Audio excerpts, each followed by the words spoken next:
This is Change Your Mindset Podcast, the podcast that helps change your life by helping change the mindset of the 99% into the 1% mindset. Here's your host, Adrian Gomez.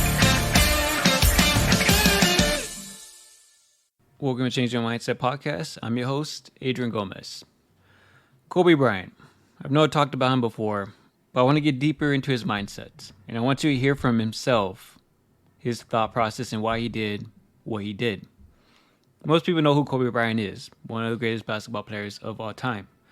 For those of you that don't know who he is, he's won 5 NBA championships, all with the Lakers, and led the NBA in scoring during 2 seasons. He's an 18-time All-Star, a 15-time member of the All-NBA team, a 12-time member of the All-Defense team, and he holds the NBA record for the most seasons played with one franchise for an entire career, 20 seasons. In 2008, he received an Academy Award for his animated short, Dear Basketball. And before his passing, he launched a podcast called The Punities that teaches the kids morals and history in a really fun way. Kobe was well known for what he calls his Mamba Mentality, but his big heart was what truly admirable. He was always constantly reinventing himself to pursue his dreams. Unfortunately, Kobe Bryant passed away in 2020, along with his daughter, Gigi. It was a huge and devastating loss to many people, fans, everybody, because Kobe Bryant meant a lot of things to certain people. He inspired people to be the best version of himself, to get better, to not quit, and he inspired a lot of people to have that Mamba mentality that a lot of people have implemented to become successful. Kobe Bryant wasn't like most people. He was a different breed. He thought different. He had lived his life differently. He sacrificed a lot. He was consistent, disciplined, and he was a hard worker, above all. But what was most different was his mindset. His mindset was completely different compared to everybody else that played basketball during that time frame. Kobe Bryant was obsessed with the game of basketball, and that's what led him to be one of the greatest of all times. And he talks about that in one of his last interviews. And one of the things he talks about is regret. He doesn't want to regret that he didn't do enough. And I've talked about this before. Most people have one life, and most people waste that life. And it's very unfortunate. At the end of the day, when you're old and on your deathbed, are you going to regret your life? Are you going to regret, did I do enough in my life? Was I the best version of myself? Did I give everything I have in this life? Most people can't say they have. And I always tell you, you have one life, you don't get a second chance at this. Don't waste it. And here's Kobe talking about why he was so obsessed with the game of basketball. In the muse, you said, I knew you couldn't do what I was doing because I was obsessed. I'm paraphrasing. And then you said, whether it's friends, relationship, it didn't matter. It was all basketball. Yeah. If I'm buddies with you from high school, if I'm a cousin of yours, what happened to our relationship? How did that gravitate when you went into the league and you're determined to become the greatest, or you're determined to become one of the greatest? What happens to our relationship? Oh, it suffers. It does suffer. Oh, yeah. Okay. Yeah. And you understood that. You were okay with that. Well, yeah. And the people that love you, like friends and family, like they know that about you. Got it. So they let you be you. And when you reconvene, you pick back up where you left off. Mm-hmm. But make no mistake about it, everything in between is lost, right? So those long-term relationships, the commitment of time of, taking vacation. Like I see a lot of players take vacations with other players that are close friends. And just take vacations just to take vacations, or just hang out just to hang out. Like I never did that. But it was a choice. Not though? Why didn't you do that? Well, because when I retired, I didn't want to have to say, I wish I would have done more. I don't want that. Kobe talks about how he was never the biggest, the fastest, the most athletic. But he worked and he learned the game and studied it, which helped lead him to his greatness. And here he is talking about that.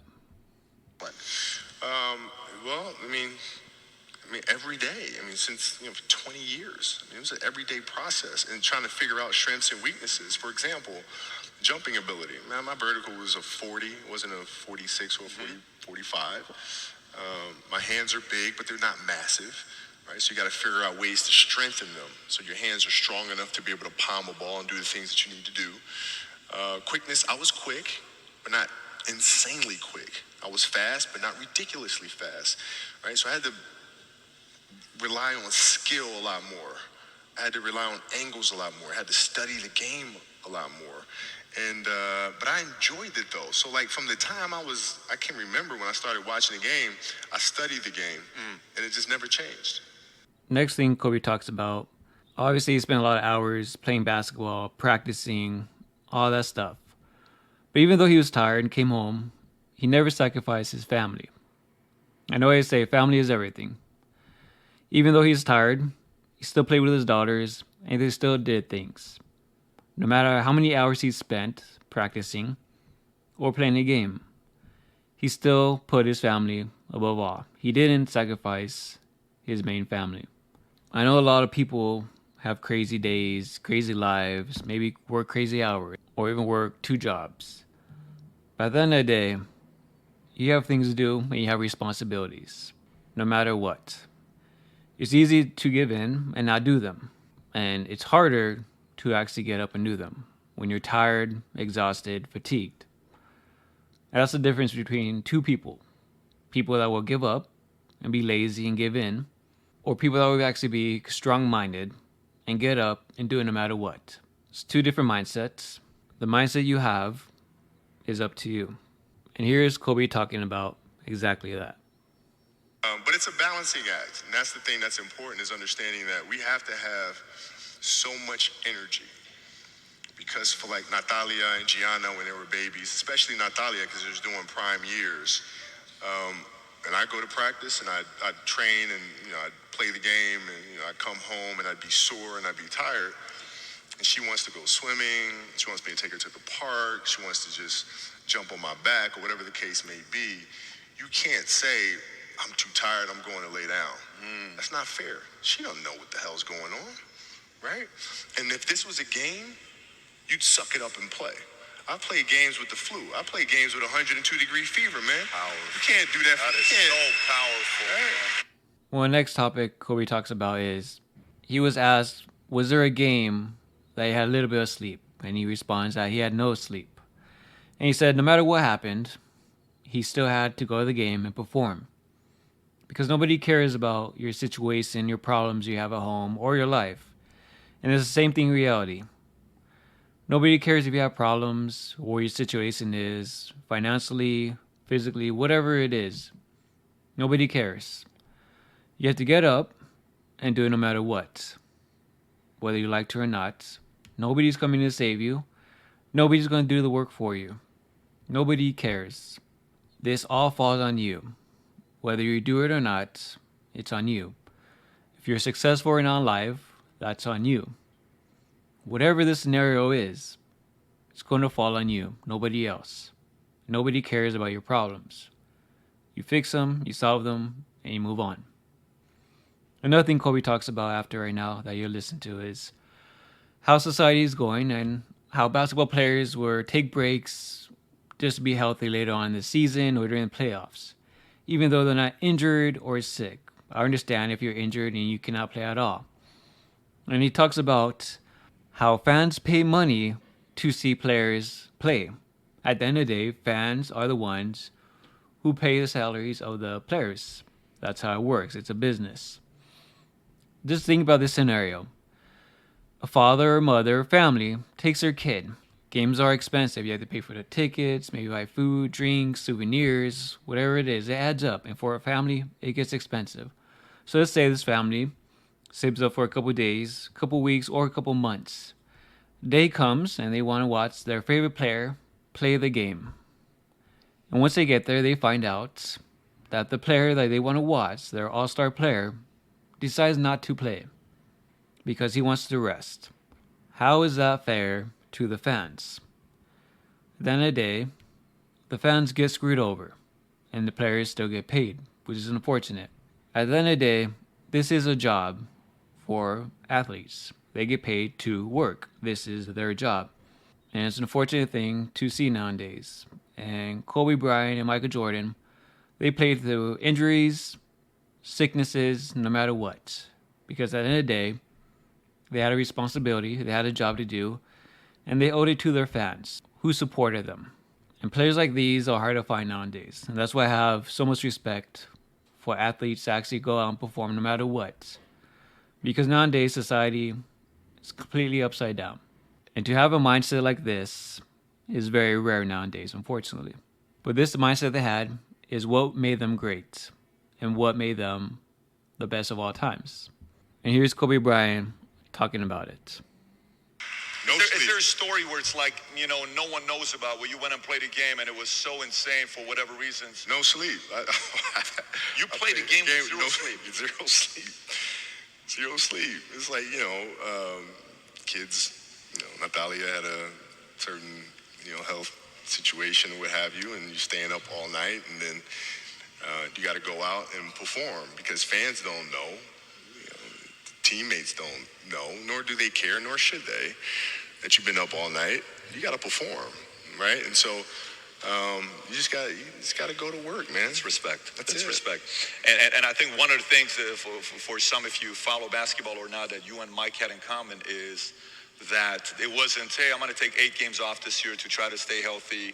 The mindset of going, like that to you is comical, right? To do that. What the hell is that, man? I don't know what that is. That's crazy. Seriously, it's crazy. Like, you got a lot of people paying their hard-earned money to come watch you perform. Perform. It's your job to be in shape. It's your job to be strong enough to perform at that level every single night. And as a competitor, I'm not ducking shit. Like, it's not, oh my God, my back hurts, I'm sore. We got to play Vince Carter and Toronto Raptors tonight. We actually had this happen. We had a game against Toronto in 2000. And Vince was tearing the league up. My back was jacked. But like the perception of that, like what? Kobe's missing the game against Toronto and Vince Carter because my back was really spasming. But people will be like, what? Oh, he's ducking Vince. Excuse me? No, I don't think so. So I would be in the layup line like, okay, there's a lot of days where, you can rest and recover. Today ain't one of them. Your back can bother you any other day. That shit ain't bothering me today. He gonna have to see me today. Yeah. Oh, man. Topic was brought up during the interview was Kobe Bryant tore his Achilles when he was playing the Golden State Warriors. Tearing your Achilles is one of the worst and most painful injuries of all. Even though Kobe Bryant tore his Achilles, he still shot his free throws and he walked off the basketball court, which is incredible because some people can't even move once they tear their Achilles. But this man shot free throws and walked off the court, which is unheard of. And here's Kobe Bryant talking about his mindset during that process. I tell this example, and I think this is the best way to explain it. You have a hamstring injury, you pull your hamstring really, really badly, you can barely walk, right? Let alone play anything. Soccer, basketball, volleyball, whatever it is. Can't do anything. Doctor tells you go home, sit up on the couch, rest your hammy, right? Stay off of it, don't get up, no sudden movements. You're at home, all of a sudden a fire breaks out in the home, right? Your kids are upstairs, wife is wherever she may be, shit's going down, right? I'm willing to bet that you're going to forget about your hamstring, you're going to sprint upstairs, you're going to grab your kids, you're going to make sure your wife's good, you're getting out of that house, right? Hamstring be damned. You're not going to feel your hamstring, right? And the reason is because the lives of your family are more important than the injury of your hamstring. And so when the game is more important than the injury itself, you don't feel that damn injury. Not at that time. The last topic we'll get into that Kobe talks about is what I talked about before in another podcast. Hey, you have to have 2 different sides of you. One is just you, who you are, your personality. The second other side, which a lot of successful people have, is a killer side. To get things done no matter what. You're not like everybody else. You have a goal or object to do, and you're going to destroy it. And Kobe Bryant's other side or mindset was his Mamba mentality, which he would turn on and be a killer.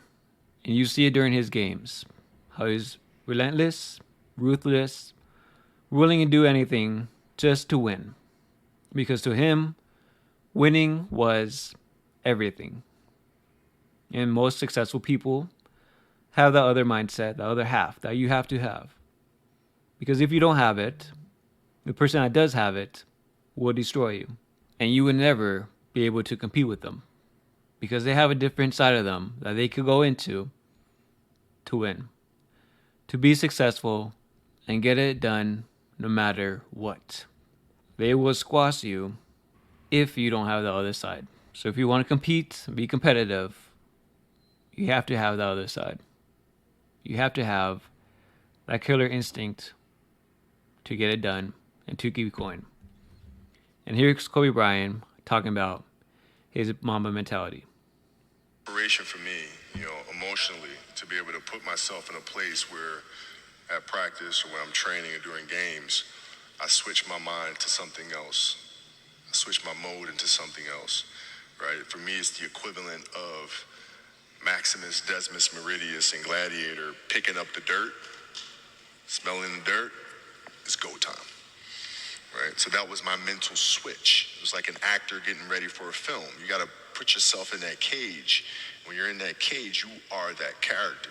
And then when you leave there, it's something completely different. But when I'm in that cage, bro, don't fucking touch me. Don't talk to me.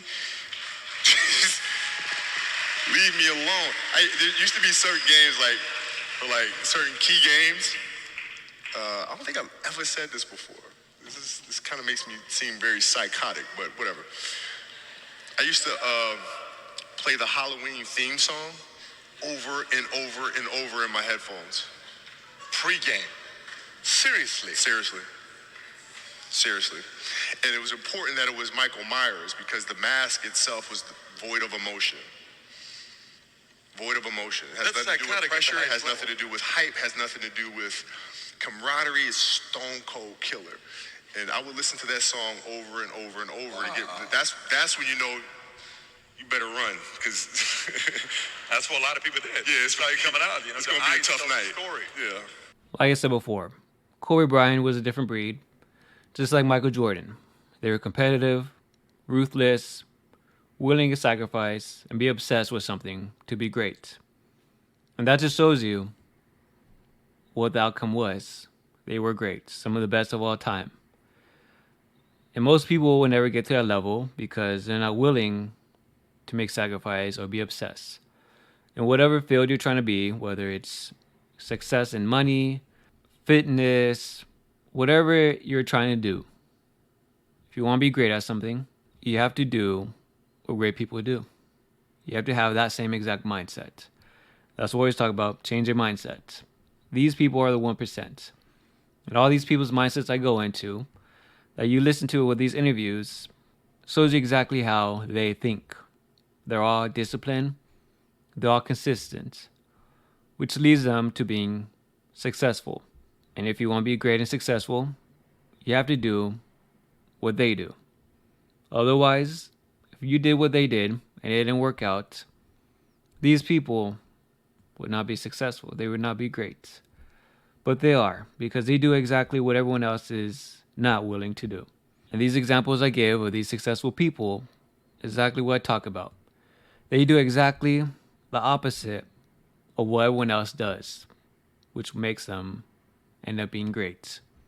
Because what everyone else is doing would never make you great or successful. You would just end up being like everybody else, having a job, hating your life, and being stuck in the rat race. The mindset you choose is up to you.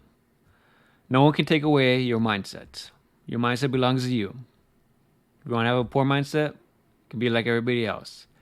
If you want to have a rich mindset, you can change it and be successful like the rich mindset people. It's up to you. No one's going to control you. No one's going to force you. Your mindset belongs to you, and whatever you choose is up to you. And whichever one you choose will lead you to how your life will end up. So that's going to be it for this podcast. I appreciate you guys spending time and taking time out of your valuable day to listen to this podcast. As always, thank you, Patron member Blade262, for being a Patreon member and supporting the podcast. If you want to be a Patreon member, the links are always in the description below. Please, as always, subscribe, share with other people to help them change their mindsets, and also as well helps the podcast grow. More than I can do by myself, and hopefully help others as well. And I'll leave you with this. If you want to be great, like the late great Kobe Bryant, you have to have that type of mindset. Don't be like everybody else. Don't be average. If you have a different mindset, sky's the limit. But it's up to you. It will always be up to you. Go out there and be great and be legendary. That's going to be it for me. Thank you guys again. We see the best. Take care. Bye-bye. Thank you for listening to Change Your Mindset podcast. Be sure to tune in every week for a new episode. As always, change your mindset to change your life.